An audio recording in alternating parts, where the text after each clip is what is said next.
everyone. I'm Emily. I'm an evaluator at USET. Welcome. If you haven't done so already, I'm going to invite you to mute yourselves, and please don't take offense if we mute you during the presentations. Please enter questions you have into the chat box during the presentations, or you can save them and ask them out loud later. If this is your first time attending, please share your name, affiliation, and email in the chat. If you're just joining us by phone and would like copies of the slides and presentation afterwards, my email is efield, that's EFIELD, @usetinc.org. You can just send me an email and I'll make sure you get the slides afterwards and you get added to our contact list. We are being recorded. The recording has already started. And towards the end of the hour, I will be sharing an evaluation link. It's a very brief evaluation. We just want to get some feedback on what we can do to make these more useful for you. And that is all I have. Sorry, I'm a little choked up right now. We'll go ahead and get started with Chrissy Duke. Thank you, Brian. As I was saying before everybody got on, I may be a little bit flustered. I was chasing down a runaway coonhound just about 20 minutes ago. This working from home deal sometimes gets weird, that's for sure. So we had mad neighbors and a dog that wouldn't listen and lots of drama around here just right before this echo session.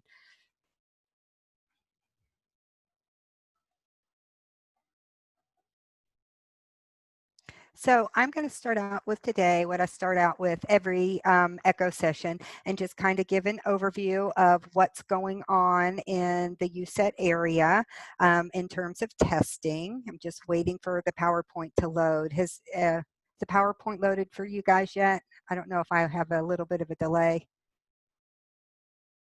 I can see the last question slide.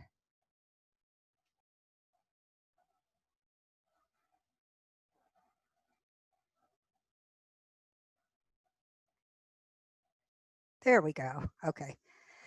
All right. So within the last week, I will let it finish loading right now. And I will say, I like to make my presentations interactive. I feel like the last few weeks, I've just been telling you information. So at the end of this, I'm going to ask for participation. And that, of course, includes USET staff. If you want to chime in, you're more than welcome to. I always appreciate any thoughts. I am going to take you through. We hear so much about incidence, prevalence, case fatality rates, and all those different things on the news. Let's regroup. I think sometimes those terms get confused a lot. So I was going to define them and I was going to put them into a kind of a mock scenario that I made up. Are we still having trouble, Brian? Yeah, my computer's freezing up. I was just flipping through my slides a minute ago. Can you make me the presenter? Can I share my screen with you?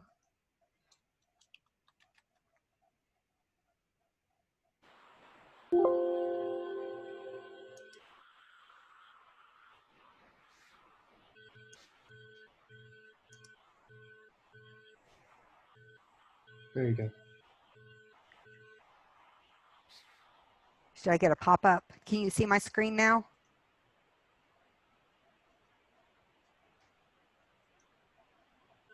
Sorry about the technical difficulties. No, I can't see your screen. Okay. I'm not seeing anything that says share screen.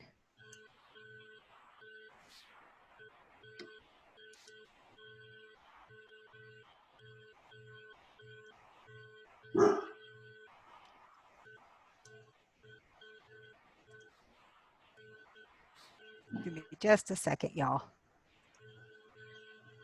I think since you're the host, you've got to give me the permission to do that. Yeah, I did. Oh, I'm not seeing a pop-up or anything. Yeah, mine's not willing to share right now.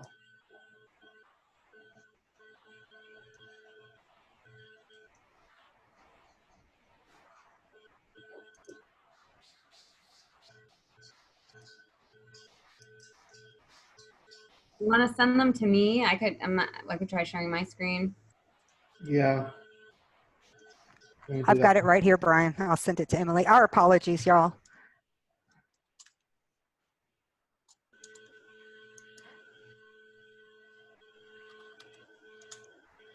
All right, I'm sending it now, Em.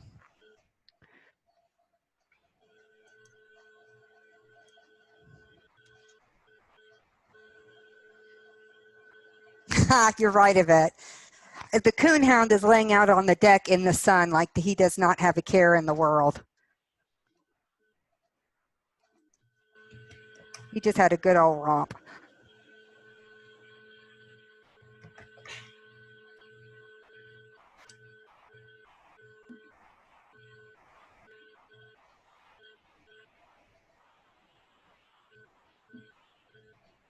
Ah, we got it. Thank you, Emily.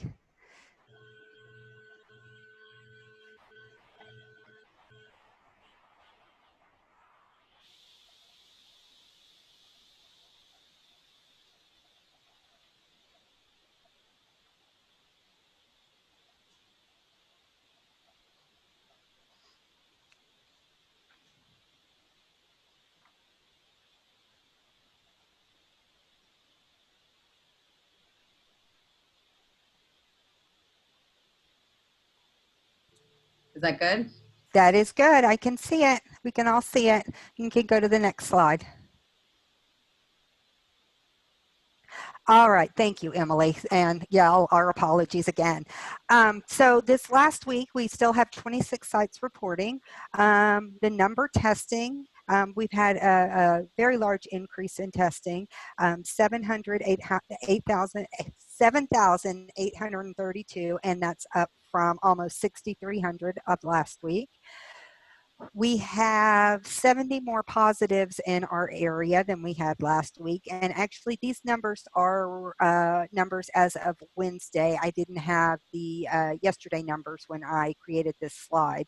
And the negative numbers, 6,388, and that's up from 5,542. The positive rate was running the last time I calculated around 13%. So we are seeing more positives. We are seeing an increase, but we are seeing an increase in testing too. So that's a good thing. Okay. Our rates, the USET counties, if you don't know, we are pulling data from all of the CHISDA counties in our area from the State Departments of Health websites, and we're calculating the cases per 10,000 in each of the CHISDA counties, and this is all races, it's not AIAN specific. So you can see that within our CHISDA counties, we do have a higher rate of COVID-19 as of the 18th, which was that yesterday? All my days are running together. Yes, it is. As of yesterday evening, the USET counties were almost 94 per 10,000. And then the 13 states that make up the USET region is at almost at 81 per 10,000 as compared to the United States, which is 65 per 10,000. So we are running a little bit higher, but our trend line seems to be pretty well on track with what it has been. We're not seeing any large deviations from the national numbers. Go ahead and go to the next slide. So again, what I was talking about earlier before everybody got on, we have heard so much about these different measurements in the news, incidence and prevalence and case fatality rate and mortality rate and what they mean. So I just wanted to give a quick overview of what these mean and why you use them. And then we're going to go through a little scenario, and that's where I'm going to kind of open the floor for discussion. So incidence rate is the number of new cases in the population over a given amount of time. Typically, that's a 1-year period. And what that does, it measures how quickly a disease occurs in the population. So in your mind's eye, if you can visualize a graph and you think of what was the rate, the incidence rate, the number of new cases per the population of COVID-19 this time last year, that trend line would be at 0. And then if you think, you can think, if you go back to the previous slide, which we did, and you don't have to, Emily, that's okay, where you saw our trend line, that's an incidence rate, right? So we're looking at the number of new cases. Related to that is the next one, which is the cumulative incidence rate. And that's actually what we were measuring in our previous graph. So we're not measuring the incidence rate each day, the number of new cases that day per the population. It's the number of total cases that we've had plus all of the new cases. So what we're doing is the cumulative incidence rate. And that again measures pretty well the same thing, but there's sometimes when a daily incidence rate might be important, so you can see big spikes, but you could see that with a cumulative incidence as well. So there are different reasons for doing those, but by and large, especially for COVID, I find that cumulative incidence is kind of easier to follow because you don't just disregard the cases the very next day. So prevalence, and we hear prevalence and incidence used interchangeably. However, they are not interchangeable. The prevalence rate is the percentage of cases ever. It also tells us how common a disease is for within a population, but we often use it for chronic disease. So while it might be important, like diabetes, which is what we're all used to dealing with mainly, you know, onset of when it occurred, that's important clinical information, but in terms of epidemiology, that's not as an important factor because we know that people will be living with diabetes forever. So we don't just want to count the new cases, we want to count all the cases. So everybody who's ever been diagnosed with diabetes, because if they're still alive, they're probably still struggling with their diabetes. And we need to know what that burden is on the population. Is it 20% of the population? Is it 40%? We don't know. So that's why typically we do prevalence. We don't typically see a prevalence rate calculated for infectious diseases too often, unless they're infectious diseases like HIV that can turn into also chronic conditions as well. So prevalence mainly for chronic conditions. The case fatality rate and the mortality rate, the next two I'm going to touch on.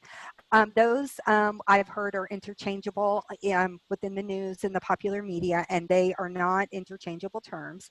The case fatality rate is the percentage of those with the disease that died. So of those who contracted COVID-19, say 1,000 people contracted COVID-19 and 200 of them died, that would be a 20% case fatality rate. And what that tells us is how deadly a particular disease is. That is influenced over time. If you think back to the Ebola crisis that we've had in the past, we had 2 patients who had Ebola at one point in time, and one of them died. So that would be a case fatality rate of 50%. Well, that's obviously very high. And we see that case fatality rate decreasing over time, like we saw with Ebola. We expect to see that with COVID-19 as well. We do not know what the case fatality rate is at this point in time. You know, we've heard lots of different estimates out there, but the fact of the matter is we just don't know, and we won't know until this is all said and done, but we can calculate it as we go and see what the trends are, and that gives us an idea of the types of interventions that we need to do. And if we look at the populations who are mainly affected, where those interventions need to occur.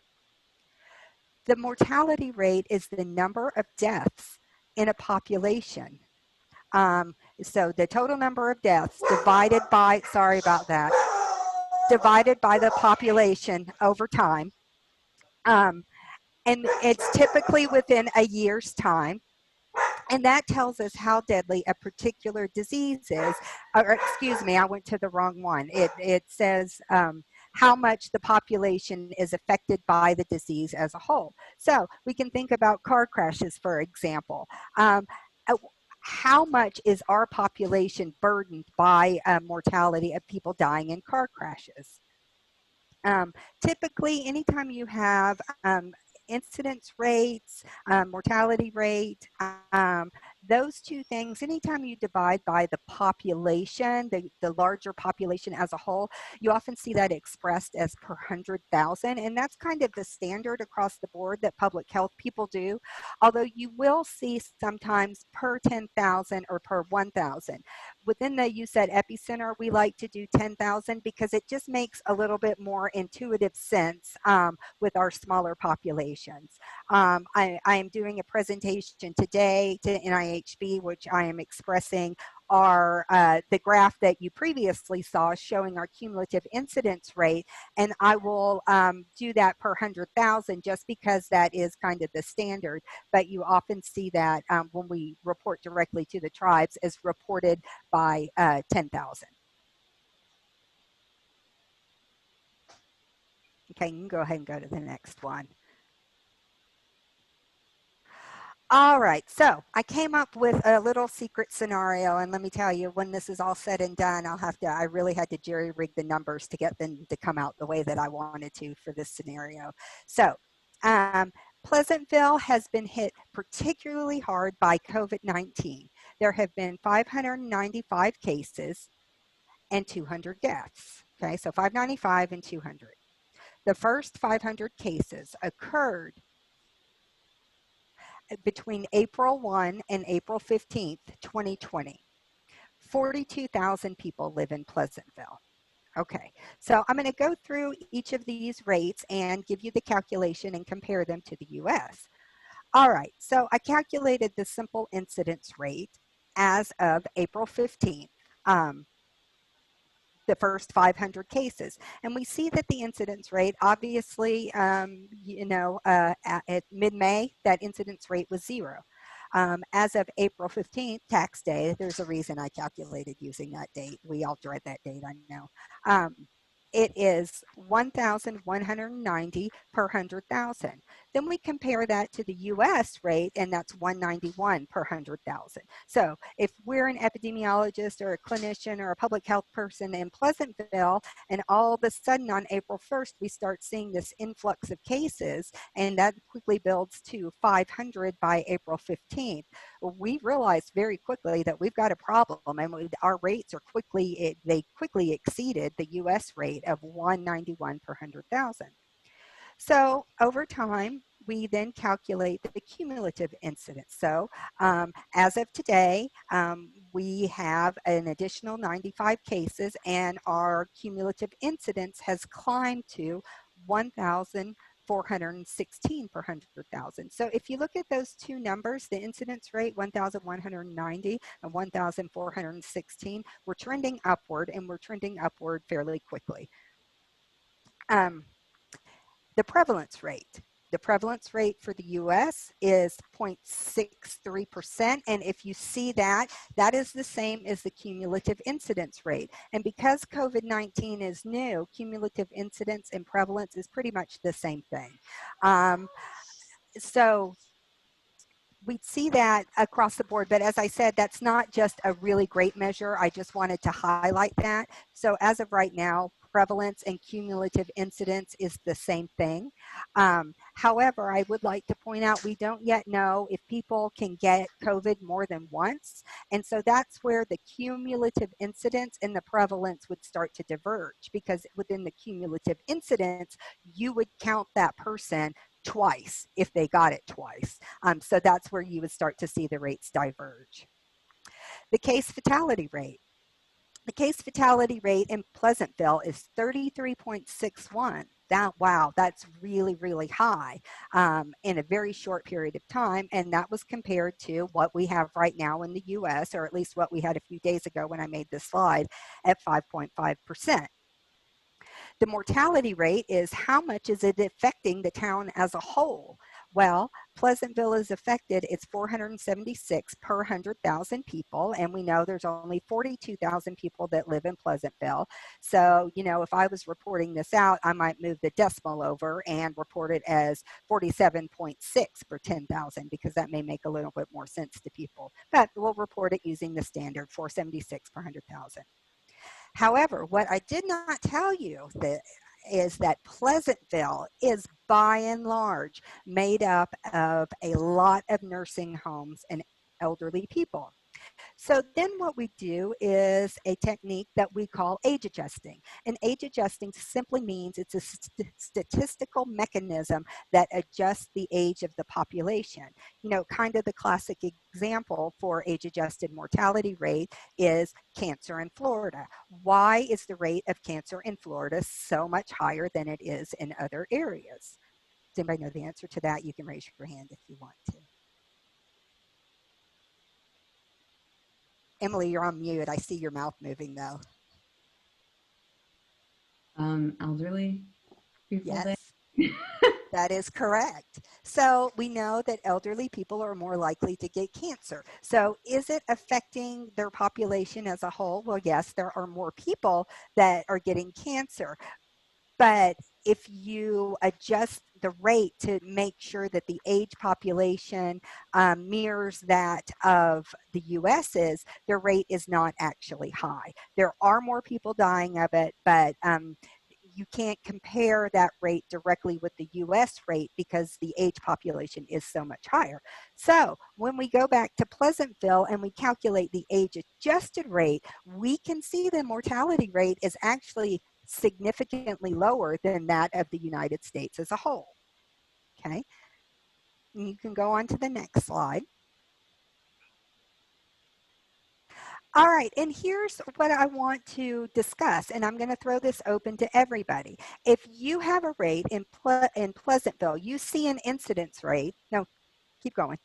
And I deliberately did not fill in that last column. I thought that that's what we could discuss. If you see an incident rate within Pleasantville, you're an epi or a clinician or a public health person or whatever, and you see that it is so much higher all of a sudden than your US rate, what are your public health implications? And we can just combine the next two. So what are the public health implications for the incidence rate in Pleasantville and the cumulative incidence rate? What would you do, and what would you start thinking about, and what interventions might you institute? Just looking at these two.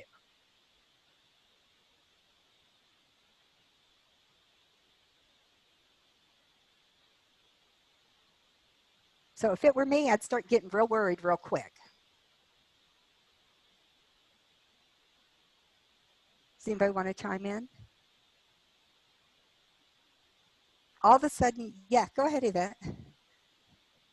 I think I would look to see what we were or were not doing differently than the greater population of the nation, and change to follow that.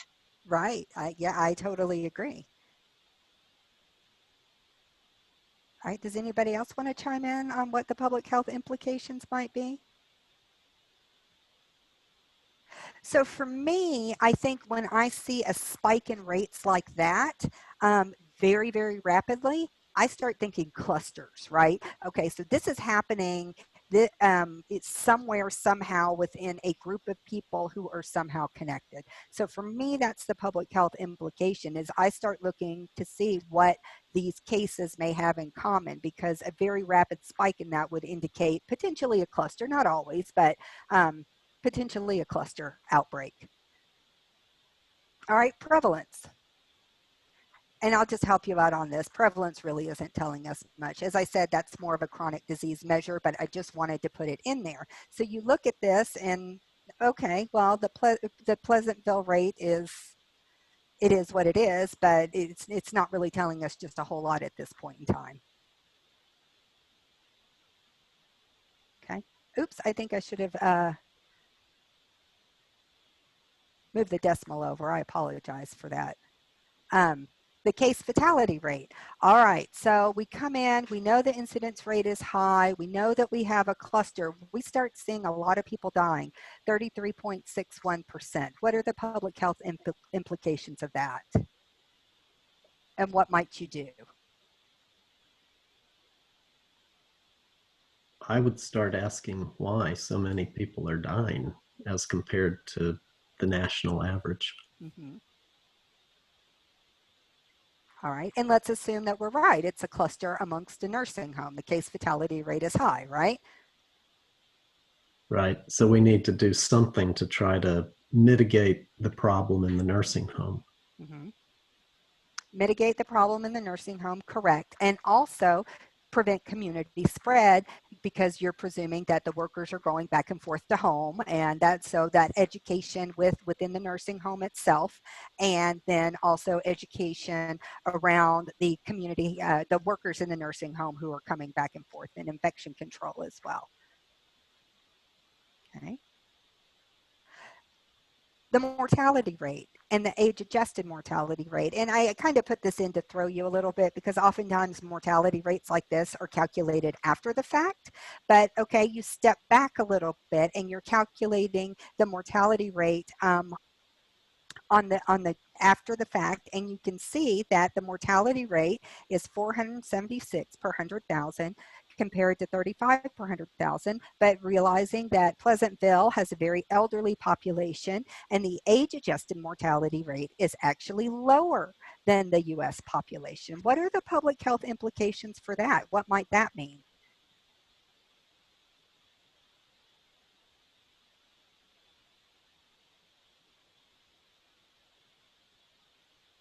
Okay, anyone? It could mean a couple of different things. It could mean that whatever intervention strategies you had were very effective, and just a small number of elderly people within that population ended up passing away. It could mean that your elderly population is uncommonly healthy, and the ones that got affected were the ones who maybe had a lot of comorbidities who weren't as well, but the rest of the elderly population was incredibly healthy. It could mean that you ended up not having community spread, that your public health measures were effective. Could mean a lot of different things, but it just goes to show you how you have to look deeper at the rates. You have to look deeper at what those mean, and what thinking through what your approach and what your intervention is going to be based on the information that you have at the time. Again, mortality rates are usually calculated a little bit later. It's the case fatality rate that we're generally concerned with immediately.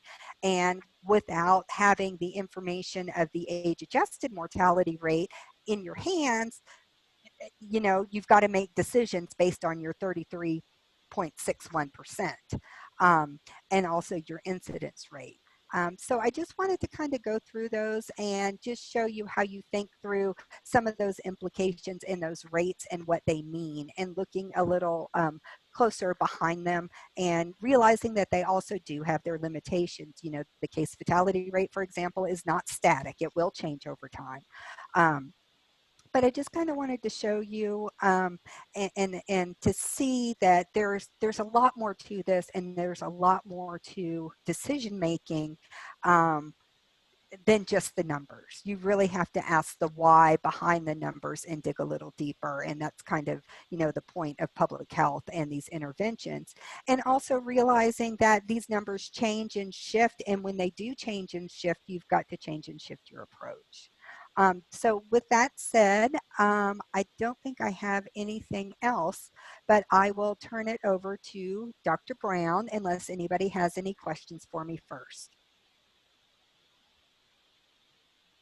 And I have Amani standing by with her epi textbook, because I just knew somebody was going to ask me what some obscure epidemiology term was that I forgot since public health school. So she's on the ready for us.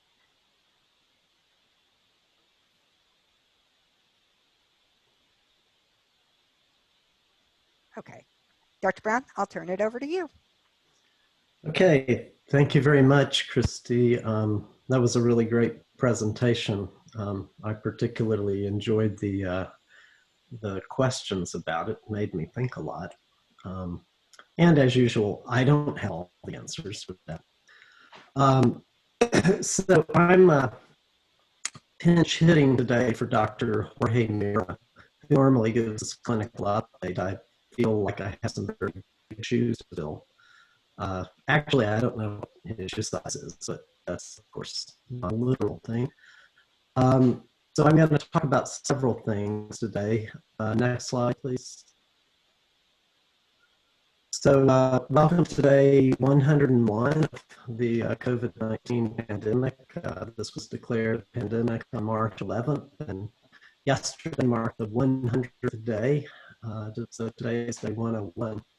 And it's also day 106 of no haircut for me. So I'm going to talk a little bit about the recovery trial, very interesting therapeutic trial that's going on in the United Kingdom.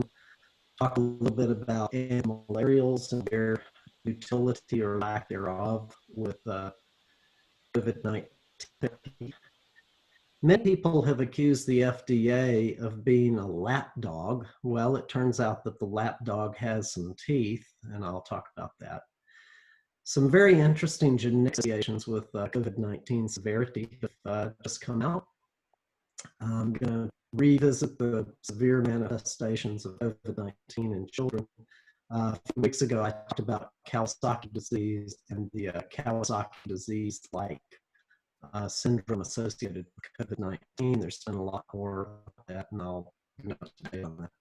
And then I'll finish up talking about false negative tests. You're a little choppy. What did you do? Sorry.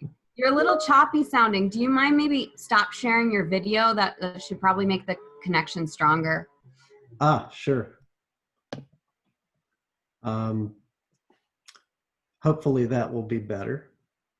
And you look at my clean haircut face there too. So that's probably better. Can you go to the next slide, please? Is it better now? Not really. Don't know what I can do differently. I would recommend maybe calling in from your phone if you're able to. I could do that if you'll tell me the phone number. Okay. Let me find it really quick. Sorry, everybody. Boy, today is the day of technical difficulties. Well, right now you sound really good, so I don't know what. Really? Yeah, so the phone number. I'm leaning forward. I don't know if that has anything to do with it. Maybe. Is it still good? Yeah, you sound good right now. Okay, well, why don't we just continue? Okay. I'll lean forward. Maybe that's the problem. So let me talk about the recovery trial. This stands for Randomized Evaluation of COVID-19 Therapy. No, I didn't misspell randomized. That's still in England. This is a trial that's going on throughout the UK, 175 hospitals of the British National Health Service that are participating. They enrolled 11,500 patients in the study, so it's a very large study. It's being coordinated out of Oxford University and has multiple arms. So they're studying several different therapeutic modalities. One is lopinavir rituximab, which is a drug that's used for HIV. How's my audio quality? Should I call in? Yeah, I think. Let me see if I can get you. Send you the call-in info. Oh, did you send it to him? Okay. Yeah, he sent it to me. So let me just call in. Yep. Okay. It'll take me a second here to dial in. And then just make sure you mute your computer or whatever. So. You don't like that echo thing? This is an echo clinic. I mean. Sorry, everybody. But quick note, if anyone is ever having Zoom quality issues, followed by pound.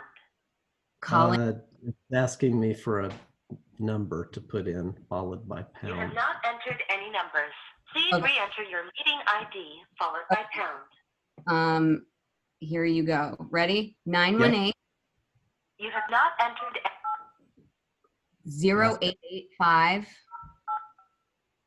Okay. 1929. You entered 91808519292. This meeting ID exists. Goodbye. All right, let me try again. Okay. Are you ready? I sent it to him. Yeah, I've got it, Emily. But yeah, for everybody else, if you ever have issues on Zoom, calling in by phone can really help with connectivity issues. So sometimes you can just use your computer for the video and then use your phone for audio.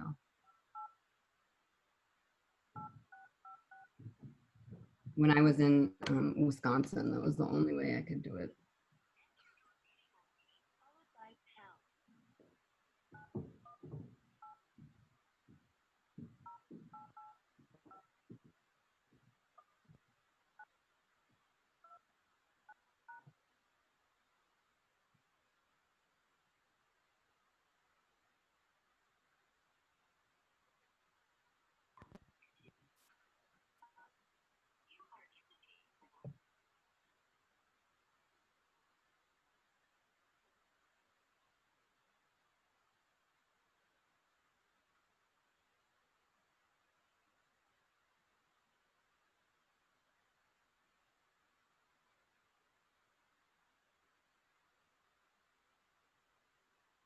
Can you hear me now?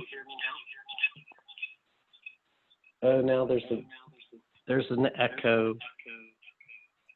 Yeah, make sure that you are muted and your sound is off on your computer. I'm muted, but how do I turn my sound off? Turn your volume down.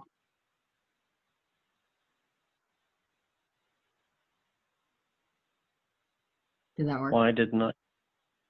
Why didn't I think of that? Much better. All right. Gosh, I can't remember where we were. All right, the recovery trial. So there are about 6 different arms of this trial, testing multiple drugs. One of the arms was low-dose dexamethasone, and I have to give credit to my eldest daughter who alerted me to this trial. As soon as the press announcement came out, the worldwide news media caught on to this because it's really a very important study.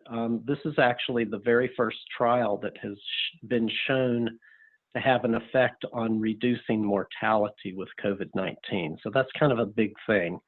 And this was all over the news on Tuesday when it was released. And my oldest daughter, who's not a medical person, alerted me to this, and I thought, hey, this is cool. Next slide, please. So the press release you can find at the link that I've put here. The actual paper isn't published. It's not even in preprint yet. So I got all this information off of the Oxford University press release. So the endpoint of the trial was 28-day mortality. So in other words, you know, how many people died within 28 days of being admitted to the hospital. And the outcome of the use of dexamethasone was that it reduced deaths by 1/3 in patients on ventilators, which is a lot.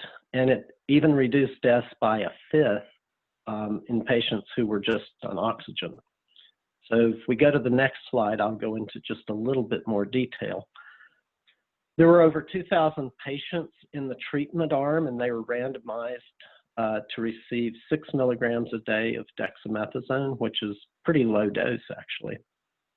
There were over 4,000 patients in the control group, which just got usual care, were not put on dexamethasone. So if we look at the 28-day mortality for the usual care group, it's pretty frightening. You know, the people that were hospitalized and on ventilators, 41% of them died within 28 days. For people that were on oxygen but not on a ventilator, 1/4 of them died. And even the people who weren't on ventilators or oxygen, there was a 13% mortality rate. So these numbers are pretty high, and I think it's reflective of the age of the population that's getting hospitalized in Great Britain. they're, like we are in some other countries, having a lot of elderly people who contract COVID-19, and the death rate among the elderly is quite high. So next slide, please. So the treatment group that got, they were randomized to receive 6 milligrams a day of dexamethasone for 10 days. In the ventilator group, the odds of dying were only were 0.65 as compared to the usual care group. That means that there was a 35% reduction. This was very statistically significant. Those who were on oxygen, their odds of dying were 0.8 of the usual treatment group. So in other words, a 20% reduction. And then for those who weren't receiving any kind of respiratory support, actually more of them died who received dexamethasone. The odds ratio is 1.22, although the 95% confidence interval you can see kind of straddled the 1, which would be no difference. And the p-value did not indicate that there was any statistical significance to this. So the bottom line is that for hospitalized patients who require some form of respiratory support, either oxygen or a ventilator, dexamethasone was definitely beneficial. But the caveat is it doesn't do anything for people that don't need respiratory support. So I would assume that this would be almost anybody who's being treated as an outpatient. So the bottom line is if you're working in a hospital and treating pretty sick patients, give them dexamethasone. But if you're seeing not so sick people in the clinic, dexamethasone is not of benefit. Don't do it. But as I said, this is really important because it's the first trial that's actually shown that there's a drug that can reduce mortality. So I think most of you have heard a lot about chloroquine and especially hydroxychloroquine. These are antimalarial drugs that have been around for decades. Early on, they were used for treatment and prophylaxis of COVID-19 because there was some in vitro evidence that they were beneficial, and there's also some biochemical reason to think that they might work. And early on, there was a very small study of a handful of patients that showed some possible benefit, and this was all over the news. But since then, there have been no randomized controlled trials that have shown any benefit, and some have actually shown some overall harm, mainly with people having fatal arrhythmias. So this week, the FDA actually revoked the emergency use authorization of chloroquine and hydroxychloroquine for treatment of COVID-19. And the hydroxychloroquine arm in the recovery trial showed no benefit. So next slide. Remember, for the recovery trial, I showed you those 6 different treatment arms and hydroxychloroquine. They actually stopped that arm because there was no evidence that it helped anybody. All right, so next slide. As I said, the FDA has often been accused of being a lapdog, but this week they actually, besides revoking the emergency use authorization for hydroxychloroquine and chloroquine, they also revoked the emergency use authorization for one of the antibody tests that they had given approval before. This is the Chem Biodiagnostic DPP COVID-19 IgM/IgG antibody test. Now, if you had asked me, would I recommend this test, from what I saw early on, I would have said no, because its positive predictive value was only 46.8% in a population that had a prevalence of 5%. So it's really the positive predictive value, if you don't have a very high prevalence in the population, is really not even as good as flipping a coin. So you might as well save your money, just use a quarter over and over, and you'll get just as good results as you would from this test. Also, in the testing, this was found to have some cross-reactivity with other human coronaviruses, which a lot of people have had and have antibodies to. So based on the performance of the test in actual practice, the FDA has revoked the emergency use authorization, and you should no longer use this test. Next slide, please. Just wanted to review what emergency use authorization means. It's not the same as full FDA approval. It can only be issued during a declared public health emergency, such as we have going on right now. It's only valid during the period of the emergency. The FDA does do a risk-benefit analysis to see if the new product is most likely safe and effective. And if they find out in further evaluation that it's either not safe or not effective, then they can revoke the emergency use authorization, as they did with this test. I also wanted to bring this to your attention because early on, back in, I think, early April, this company that makes this test approached one of our USET region tribes, Nashville area tribes, and tried to sell them thousands of dollars worth of these tests. Fortunately, they asked us what we thought, and we said, I wouldn't do it. So they didn't spend their money unwisely. But it's just a cautionary tale. Next slide, please. So moving to a different, interesting, I'm going to put this little update in the really interesting but not sure what it means category. So there's a paper that has not been published, but it's in preprint right now. The ABO blood group locus and a chromosome 3 gene cluster associate with SARS-CoV-2 respiratory failure in an Italian-Spanish genome-wide association analysis. That may be one of the longest article titles I've ever seen. If you want to look at the preprint, I've put the link here. So this was a study that was done in Germany and Norway by a large genetic consortium on blood samples that were taken from patients and controls in 7 hospitals in Italy and Spain at the height of the COVID-19 epidemic in those countries. They looked at 1,610 study patients who had COVID-19 and required some form of respiratory support, either high flow oxygen or a ventilator. And they compared them with over 2,000 healthy controls. Next slide.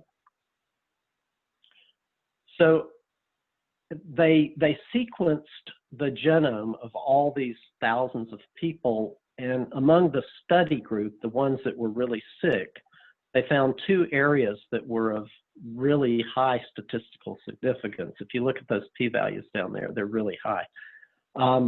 So they found on chromosome 3 a gene that codes for the sodium amino acid transporter 1, which is a known interaction partner with the ACE2 receptor. And if you recall, the ACE2 receptor is how the COVID or the SARS-CoV-2 virus enters cells. So they don't know exactly what this means, but it was very interesting that the really sick people had a different type of SIT1 transporter gene than the people who weren't so sick. And then the other thing that they found was really interesting. On chromosome 9, in the region that codes for ABO blood groups, if you have type A blood, your odds ratio of being really sick with COVID-19 is 1.45. So in other words, almost 50% more likely to be really sick if you have type A blood, as opposed to type O blood, which seems to confer some protection. the odds ratio is 0.65, which means that you've got a 35% less chance of getting really sick from COVID-19. Now, interestingly, early on, the Chinese had an epidemiologic study that noted that people with type A blood seemed to get, or they were more susceptible to severe disease. I think a lot of people kind of poo-pooed that study, but it looks like there may be some evidence for this. So we don't know what all this means yet, but I think it's really interesting, and I thought I'd just let you know about it. Next slide. So there's been more about severe manifestations of COVID-19 in children. This is now being called MIS-C, for multisystem inflammatory syndrome in children. Just to let you know, in my family, we call COVID-19 Miss Rona. I think that's a slang term that my young adult children like to use. But anyway, this is MIS-C, for multisystem inflammatory syndrome in children. So there have been a series of case reports first from Italy, then from London, and then from New York City about this syndrome. And I spoke about this on an earlier ECHO talk. There were these children that were coming in with what looked sort of like Kawasaki disease. And then a lot of them were having what looked like shock, which is a severe form of Kawasaki disease. And they found that most of them, if not all of them, were testing positive in one way or another for SARS-CoV-2, or they had a known link to a case of SARS-CoV-2. And as of this week, New York, who started a registry, they've had 211 suspected cases with 3 deaths. So if you go to the CDC website, they've released a new case definition for MIS-C, which I will show you on the next slide.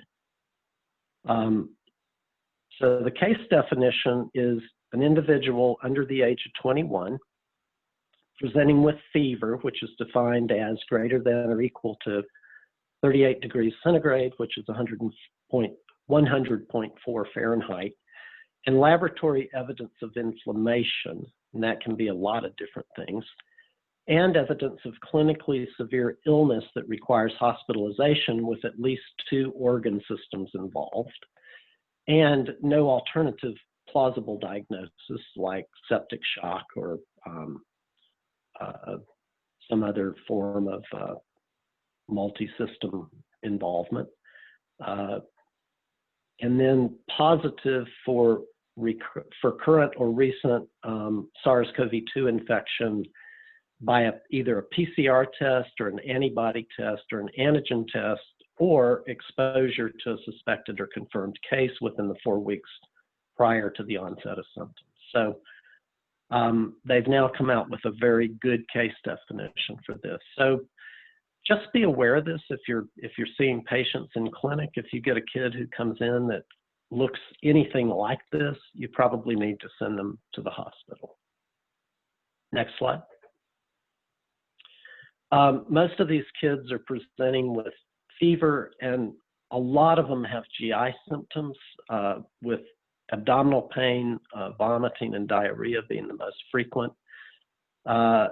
50 to 100% in the case series have presented with shock. You can see some evidence of heart dysfunction in 60 to 80% with elevated troponins and BNPs. For you, if you're not a clinical person, just skip over that kind of stuff. Like Kawasaki disease, there are coronary artery changes seen in anywhere from 17 to 29%. It's about 50-50 between people meeting the criteria for complete Kawasaki disease versus incomplete Kawasaki disease. A lot of these are PCR negative because they're kind of late in the COVID-19 time course, but often the antibody test will be positive. Next slide, please. I wanted to end today with false negative test results. I know we've talked a good bit about this on previous echoes. But there was an article that just came out, Variations in False Negative Rates of Real-Time Polymerase Chain Reaction-Based SARS-CoV-2 Tests by Time of Exposure. And that's the real critical piece of this, is the time of exposure. This was a meta-analysis of 7 different studies that, if you put all 7 studies together, it included 1,330 patients. So basically the question that they wanted to ask or wanted to answer was, how does the timing of testing from exposure to the disease and from exposure of onset of symptoms, how does that affect the rate of false negative test results? Next slide. So I'll have to say I was a little bit taken aback by this article. The false negativity rate for everything was higher than I had sort of previously hoped for with PCR testing. If you test people one day after they are exposed to the coronavirus, every single one of them will test negative. At day 4 after exposure, still 2/3 of them test negative. If you wait until they get symptoms, there's still 38% that are going to be testing negative. The best rate of positivity was on day 3 after symptom onset. The low point was 20% false negatives. So that still means that, 1 out of 5 people with actually having COVID-19 are testing negative for it by PCR. And after day 3, the false negative rate starts to go back up. On day 4, it's 21%, which really isn't any different than 20. But 16 days after symptom onset, if somebody came in and they first got sick 16 days ago, doing a test on them for COVID-19 2 out of 3 times is going to tell you, oh, no, it wasn't COVID-19. So really, that's when you need to be using probably an antibody test rather than the nasal swab PCR test. So anyway, I thought this was really interesting. And that's all I have for you today. And I certainly will entertain questions now if you have any.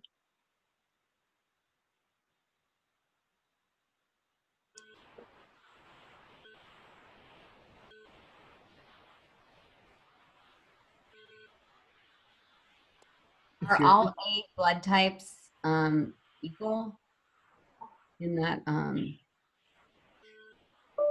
like, because, so I may be negative, that's why I'm interested in this. But in any case, and so when they say that A's are more likely to have a worse reaction, is that all A's? So your question, I think you're asking, Emily, as you know, not all A's are AA, some are AO, because there are 2 genes. You get one from your mother, one from your father.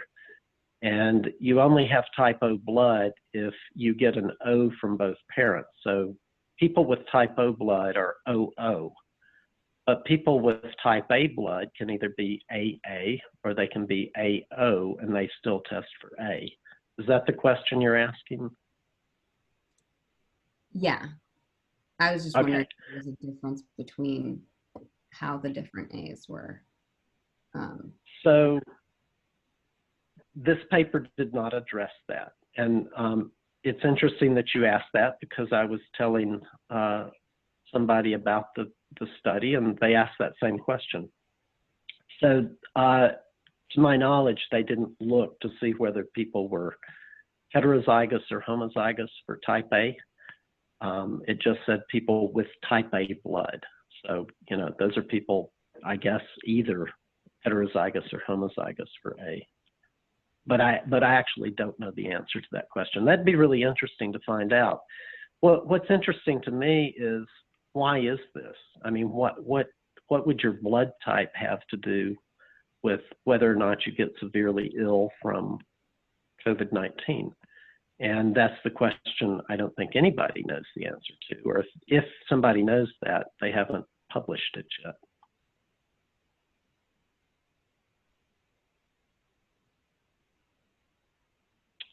So any other questions? So if someone does the nasal swab, the PCR, and it's negative, and they still have symptoms, etc., should they then proceed to the other test? Well, here's my advice. Somebody comes in, they have typical symptoms of COVID-19. You know, they've got a fever, they've maybe got respiratory symptoms, they might have GI symptoms. You know, it's interesting that something like 1/4 of people who have COVID-19, their primary symptoms are gastrointestinal, diarrhea and or vomiting, and not so much maybe initially with respiratory. The sickest patient I have seen so far with COVID-19 presented with GI symptoms and 1 day of fever. She later got really, really sick and needed respiratory support with high flow oxygen, eventually recovered. But my advice is if you get a patient who's got symptoms that are suspicious for COVID-19 and you send off a test and the test comes back negative, don't say, oh, well, you don't have COVID-19. We really have to maintain a high index of suspicion, and I would still isolate that person and follow them up very carefully. If they got sicker, you know, consider doing a second test. The patient that I was talking about that got so sick initially had 2 negative tests. She had a negative test the 2nd day of symptoms. She had a negative test the 8th day of symptoms. And on the 10th day of symptoms, she had a positive test. So go figure.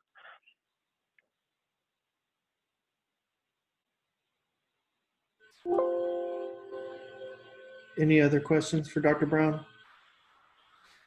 If not, there's the survey in the chat.